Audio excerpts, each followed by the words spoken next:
The only African-American member of President Trump's cabinet says his Virginia home was recently the target of anti-Trump vandals. HUD Secretary Ben Carson posted about it on Facebook today. News 4's Megan Fitzgerald went to his home tonight to ask him about it and about the president's response to the violence in Charlottesville.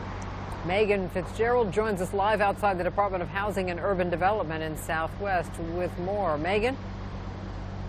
Yeah, Jim and Doreen, as you know, Secretary Carson has been criticized for his own response to what we saw play out in Charlottesville. Over the weekend, he took to Facebook to say that he believes that the nation is being threatened by bigotry and hatred on both sides, so essentially echoing the sentiment of the president. So tonight, I sat down with him and asked him how he thinks we can bridge this racial divide in our country. Secretary Ben Carson will be the first to admit it doesn't feel good when you're the target of hate. We were out of town. Our house was toilet papered, and then they had painted F Trump on it as well. So he took to Facebook to share what happened at his home in Northern Virginia and about the time a neighbor put up a Confederate flag to taunt him. He says in the latest incident, neighbors cleaned up the mess and he took the high road. That really is the message that I try to get out to people.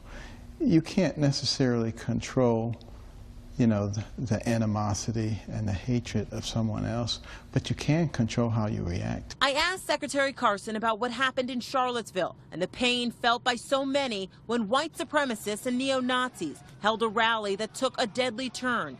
He says he believes dialogue and understanding are the solutions. We need to explain to people that many of the Confederate monuments that were put up specifically during the Jim Crow era, specifically during the Civil Rights Movement, to make a statement.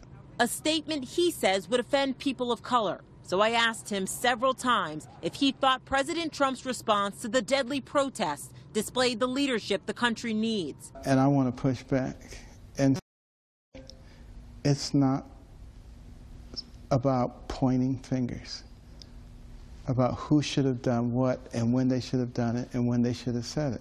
But he did admit that strong leaders have the power to bring the nation together.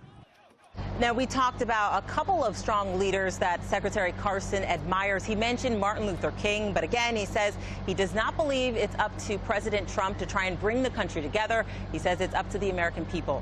Reporting in Southwest, Megan Fitzgerald, News 4.